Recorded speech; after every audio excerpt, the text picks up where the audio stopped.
कुछ मृदा नमी संरक्षण के कार्यों को देखा होगा और मुझे मतलब ये कुछ हद तक पहले से बेहतर हुई है।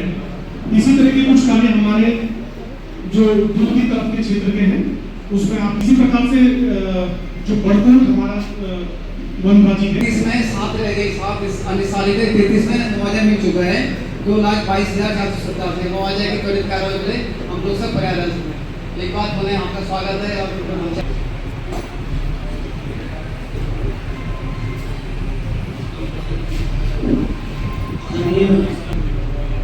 सभी क्षेत्र पंचायत सदस्य एवं प्रधान सभी को नमस्कार। मेरा नाम अजय कार्यक्रम एक यंत्रीकरण कार्यक्रम है जिसमें कृषकों को 50% से 80% अनुदान पर यंत्र उपलब्ध कराते हैं। 50% अनुदान केंद्र सरकार की योजनाएं हैं, जिला योजना के अंतर्गत 80% अनुदान दिया जाता है, जिसमें छोटे कृषि यंत्र और बड़े कृषि यंत्र सभी सम्मिलित हैं।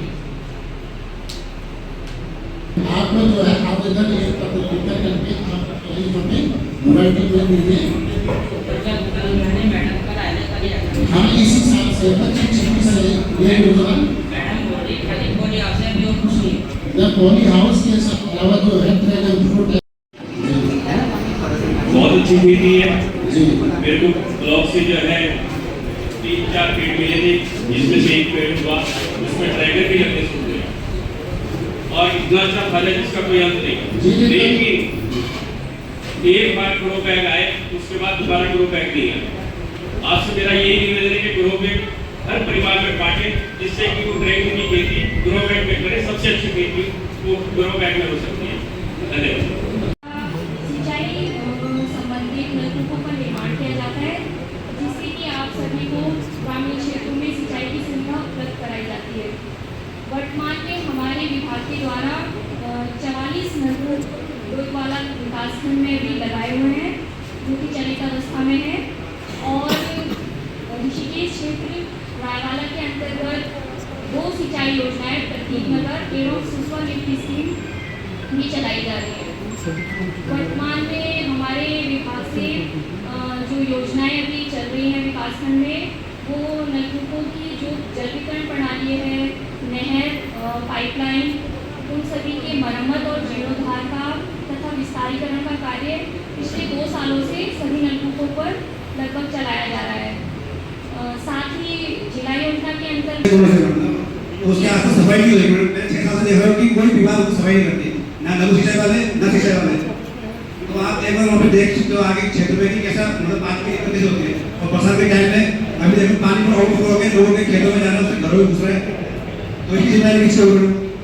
मैं आपको इस बारे में क्लियर कर देती हूँ। सिंचाई विभाग के अंतर्गत हमारा जो आप कैनाल डिवीजन है वो सिंचाई खंड है, और जो नलकूपों से संबंधित जो भी आपको पानी या फिर उसकी जो बूंदे नहरें उनकी मरम्मत नलकूप विभाग से होती है। और जो आप छितर वाला की बात कर रहे हैं तो वो आपकी सिंचाई खंड से संबंधित समस्या है, तो उनकी मेंटेनेंस सिंचाई खंड देहरादून के माध्यम से ही हो पाएगी। तो आप उनके जो भी अधिकारी या कर्मचारी होंगे आप कृपया उनसे संपर्क कर सकते हैं। हमारे प्राथमिक परिवारों में तो जो श्रेणी से माना कि उनका पुत्र सरकारी सेवा में आ गया है या वो अभी उस श्रेणी से ऊपर आ गए हैं, तो अपना कार्ड सरेंडर कर सकते हैं। उससे क्या होगा, जो नेक्स्ट हमारी पात्र सूची में या पात्रता जो रखता है उस परिवारों को उसका लाभ मिल जाएगा।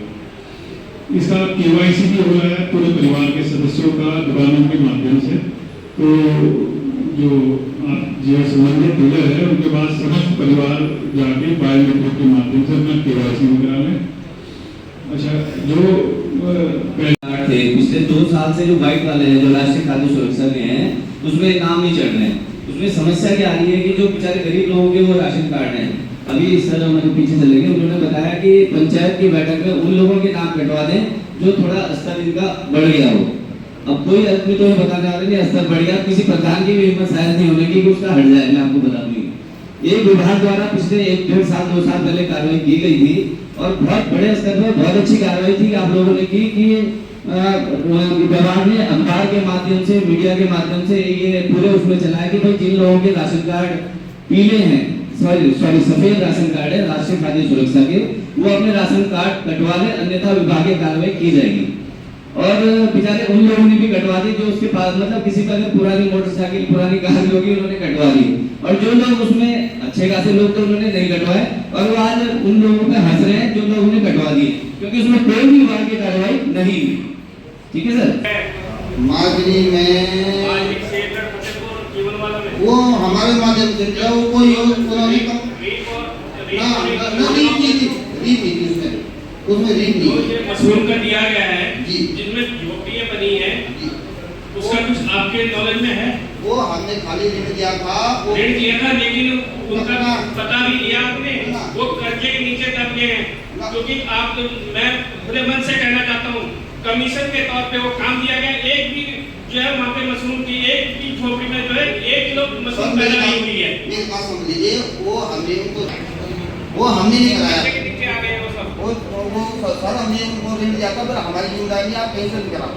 वो किस तरह नहीं उनकी, हाँ तो वो अन्य कंपनी हायर की उन्होंने अपनी मर्जी से, वो विभाग के द्वारा नहीं हुआ था। नहीं है।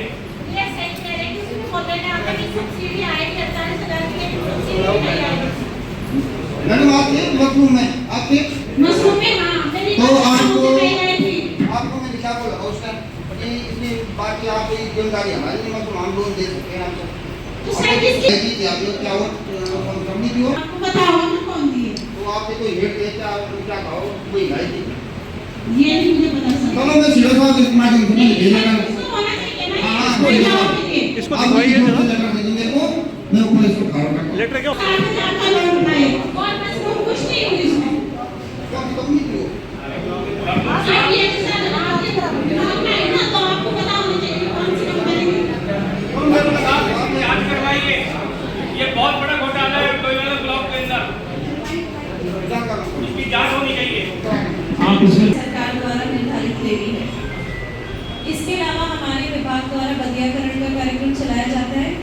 सबसे जो इम्पोर्टेंट एक प्रोग्राम अभी चल रहा है, और मैं आप सभी लोगों से ये भी कहना चाहती हूँ कि आप भी अपने क्षेत्र में इस चीज़ के लिए थोड़ी सी जागृति जरूर फैलाइएगा, वो है टीकाकरण का कार्यक्रम। जैसा कि आप सभी जानते हैं कि खुरपका मुंहपका रोग या फिर LSD बीमारी जो पिछली बार आई थी, इनकी वजह से बहुत ज़्यादा नुकसान पशुपालक को होता है। पशु की मृत्यु नहीं भी होती है, लेकिन जो दूध का नुकसान होता है, आर्थिक हानि बहुत ज़्यादा होती है। तो इसके लिए जब हमारे टीकाकरण के लिए टीम जाती है, तो मैं मंचासीन सदस्यों के भी संज्ञान में लाना चाहूँगी कि कुछ पशुपालकों की तरफ से टीम को मतलब भगा दिया जाता है, उन्हें आगे ही नहीं दी जाती है घर के अंदर आने के लिए या फिर टीकाकरण करने के लिए। उससे दो नुकसान है, उनका पशु तो है ही रिस्क पे, लेकिन यदि उनके पशु में बीमारी आती है तो जो आसपास के पशु हैं वो भी रिस्क पर आ जाते हैं। मान लीजिए उनका वैक्सीनेशन हुआ है, इसको मैं ऐसे समझाना चाहूँगी जैसे आप लोगों ने कोरोना का वैक्सीन लिया था, उसके बाद भी कुछ लोगों में लक्षण आए, लेकिन उतनी तीव्रता से नहीं आए जिन्होंने वैक्सीन नहीं लिया था। तो उससे आर्थिक हानि पूरे क्षेत्र में होती है। आज पहले दिन ही आप लोगों ने भरमार दे दिया। मैं अच्छा के लिए हमें बहुत बेहतरीन और बहुत अच्छे इंतजाम यहाँ पर करने पड़ेंगे, क्योंकि जो जानवर सड़कों पर घूम रहे हैं उनसे लगातार एक्सीडेंट भी हो रहे हैं, कृषकों को नुकसान भी हो रहा है और गौ माता का अनादर भी हो रहा है। तो इन चीज़ के लिए हमें एक प्रॉपर इंतजाम यहाँ डोईवाला ब्लॉक में करना पड़ेगा, जिसके लिए हम जिला पंचायत में भी बात रखेंगे, सरकार से भी बात करेंगे कि हम बेहतर इंतजाम कोई कर सकें यहाँ पर।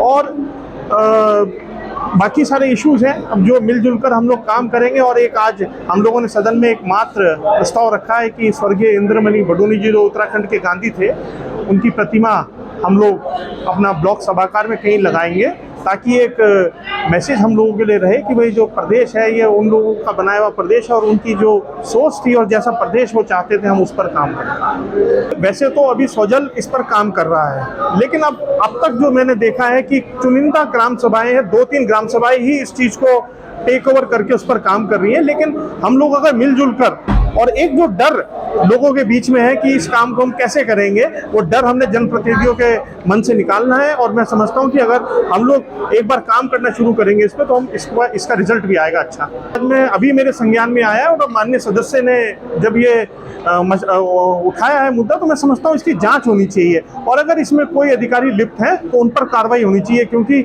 आप एक तरफ तो सरकार इतने प्रयास कर रही है कि हम कहीं ना कहीं NRLM या किसी अन्य साधनों से या विभागों से हम रोजगार दें, और अगर रोजगार देने के बाद उल्टा उसका विपरीत असर जा रहा है कि लोग कर्जे में डूब रहे हैं, तो फिर वो बहुत बड़ा प्रश्न चिन्ह उठता है। दिशा की बैठक माननीय सांसद टीडी गढ़वाल ने रखी थी और जिले के अधिकारी तो वहाँ पे थे और आज पूरे ब्लॉकों में भी बैठक है। तो आज हम लोगों ने सिर्फ एक परिचय बैठक के रूप में रखा है। मैं समझता हूँ कि अगली जो बैठक होगी उसमें जिले के अधिकारी यहाँ मौजूद होंगे और बैठक प्रॉपर रोस्टर के तहत जारी की जाएगी ताकि अधिकारियों की प्रेजेंस सदन में जरूर है। सबसे प्राथमिकता है गौ माता, दूसरा एनवायरनमेंट पॉल्यूशन, तीसरा ज़्यादा से ज़्यादा गांव वालों को रोजगार किस तरह से हम देंगे और बेहतर इंफ्रास्ट्रक्चर यहाँ पे डोईवाला ब्लॉक में हम किस तरह से खड़ा करें। बैठक थी और आज से ही कार्यकाल शुरू होना था सभा का, तो इसीलिए जो एजेंडा था वो परिचयात्मक था कि हमारे जो नए प्रतिनिधि आए हैं वो परिचय कर लें जितने भी विभाग के अधिकारीगण हैं। तो यही मुख्य एजेंडा था, बाकी कुछ प्रस्ताव भी हमें प्राप्त हुए हैं क्षेत्रों से, यही आज का मुख्य था।